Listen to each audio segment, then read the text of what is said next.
Have you ever been teaching a child and you hear, "Leave me alone, I am tired," or the child disappears mentally, even while sitting right there? In many African homes, especially in Nigerian context, we were taught with shouting, with fear, even with long talks. But today's children are different. And so if you want a child to pay attention and understand truly what you're teaching, you have to change how you teach. Today, our goal is to help African children focus, understand, and enjoy learning in school, at home, and in the church. Welcome again to Grace Conversations. This is Jane Sampson. So the question is, why do teaching fail in African homes? Why do you find children not paying attention when you're teaching?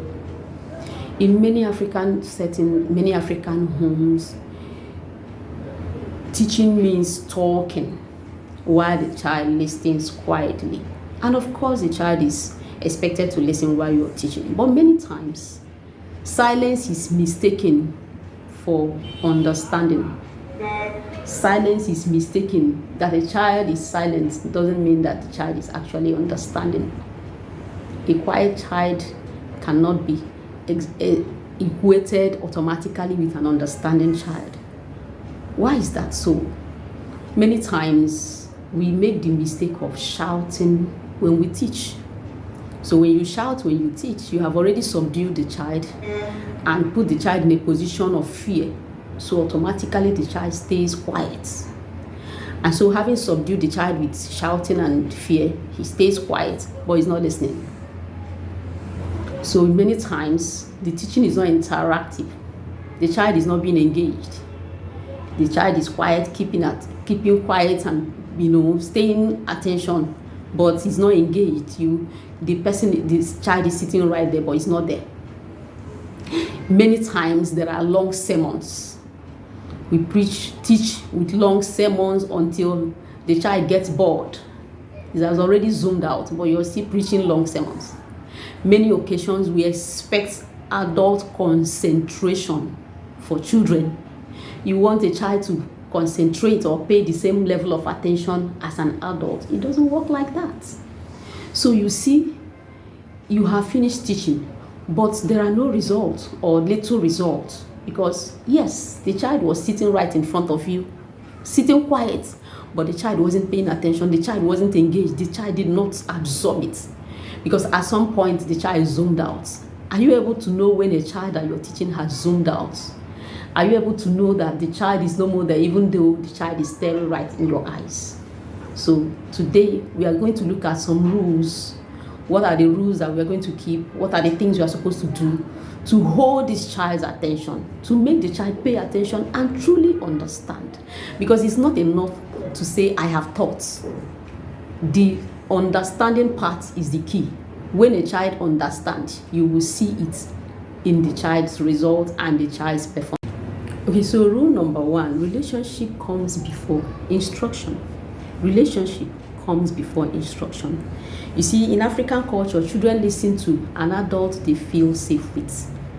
Yes, when they feel safe with you, they listen to you. So it is important to buy a child's heart before you buy the child's ear. Get to have a way to be comfortable. Let the child be comfortable around you, whether you're a teacher, guardian, a parent, caregiver, handler, whatever name it is.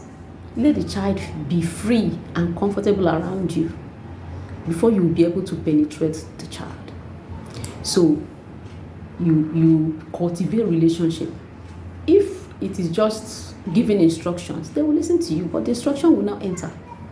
So what do? You cultivate relationship first before the instruction starts coming, so that they can feel safe around you. So practical example, when you're talking with a child, try to sit close to the child, assuming this is a home setting.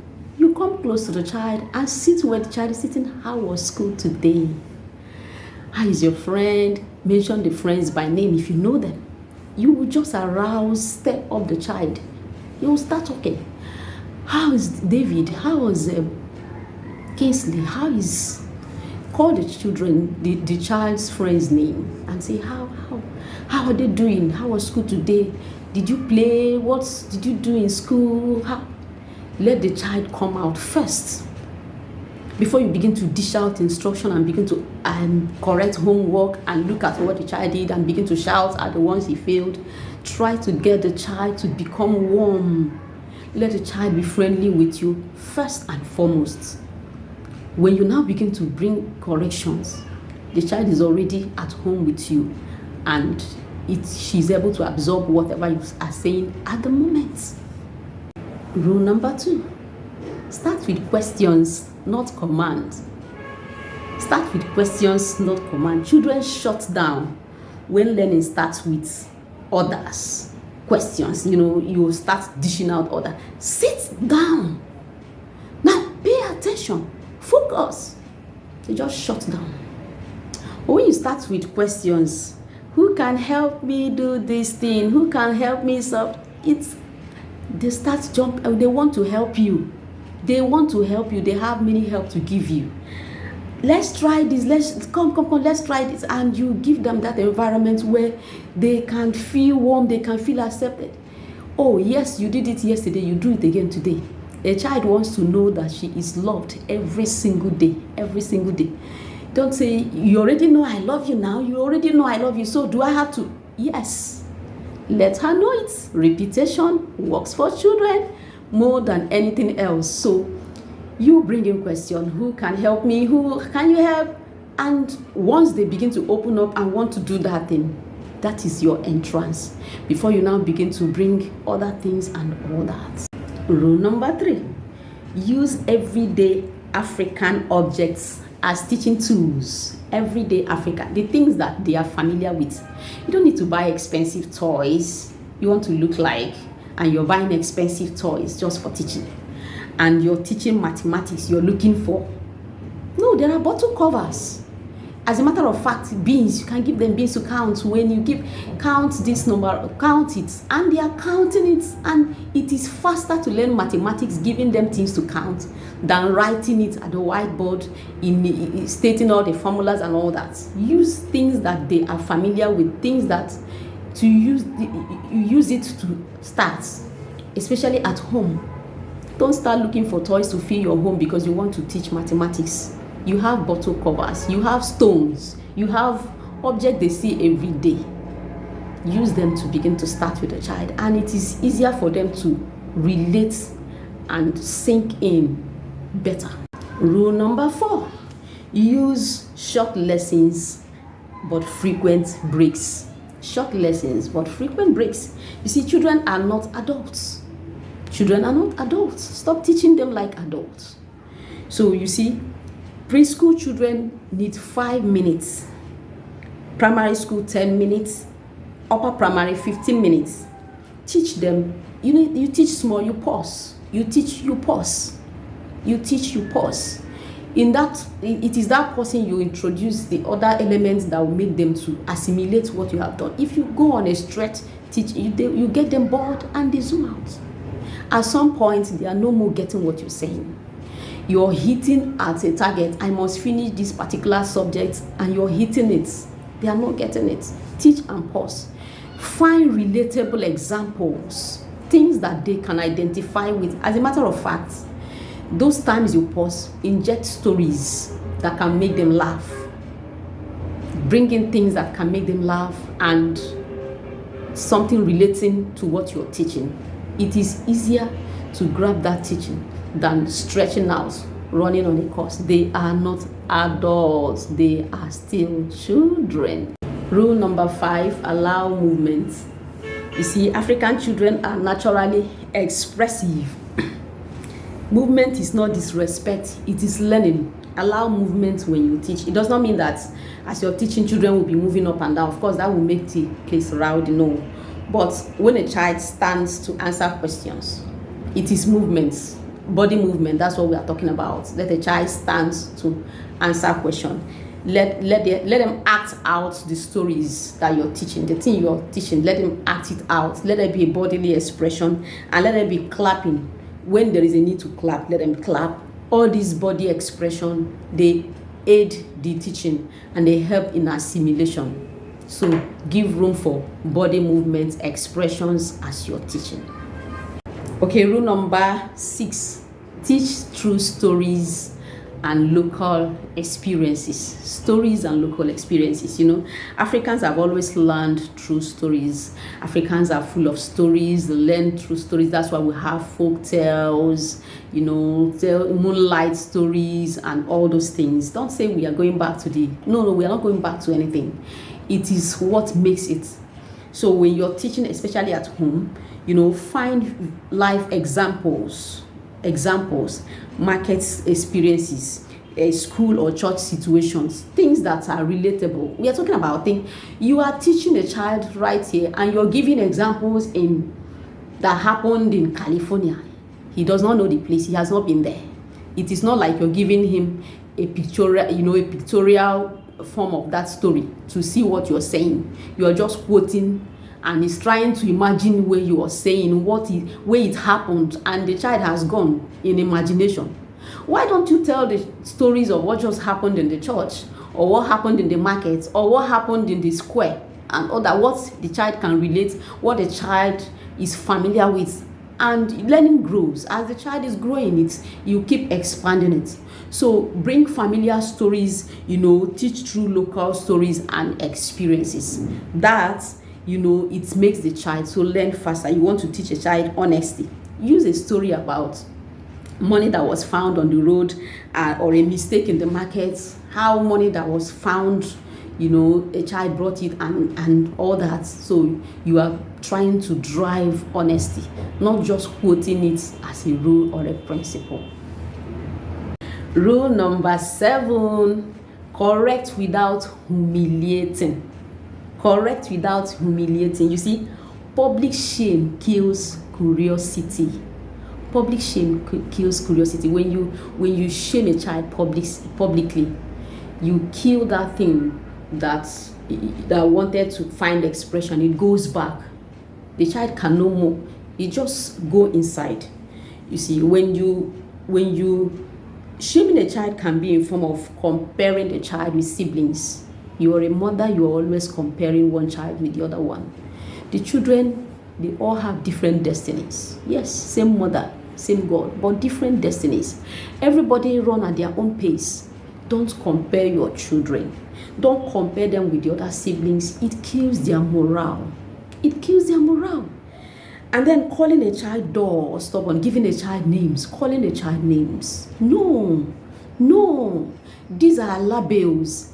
When you are done, venting your emotion or how you feel over that situation, the thing keeps ringing in the child's ear.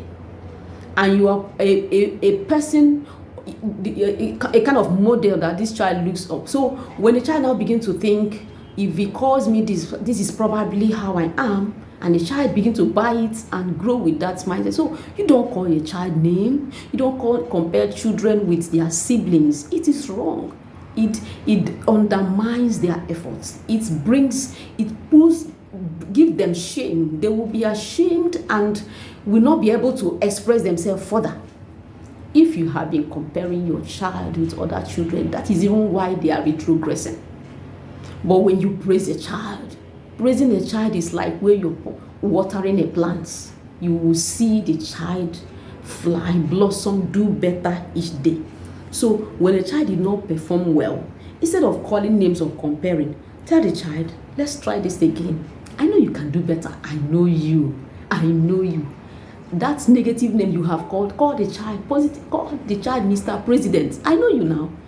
And as you're saying it, you're bringing it out. Don't be tired of doing it. You do it until it works, because this is who we are. You're a caregiver, you're a teacher, you're a handler, you're whatever name that you're called, you're a parent. We are in this position, in this role of bringing out these destinies that has been entrusted to us. You can't afford to fail.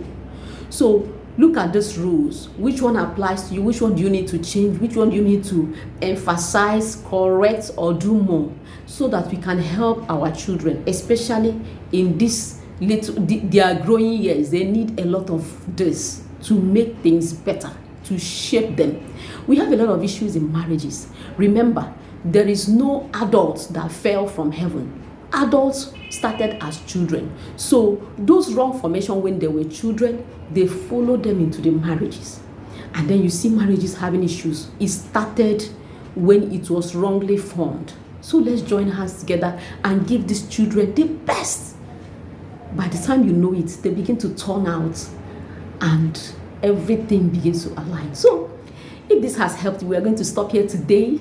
Next episode, we continue with other rules of child development. There are a lot of things, other tools of child development that we're going to bring our way this season to help us with the child development and all the things that children need this time. So today we stop here, and if this has helped you, like I know it has helped you, please share the video, comment, and tell us how you are doing your own and how you are helping to to promote the children that have been entrusted to your care. Like this video, share it with others. Until same time, I am coming your way. Keep being you, keep affecting lives, keep transforming the society, and at the right time you will see the transformation return back in 100-fold, and God will bless you. Stay blessed.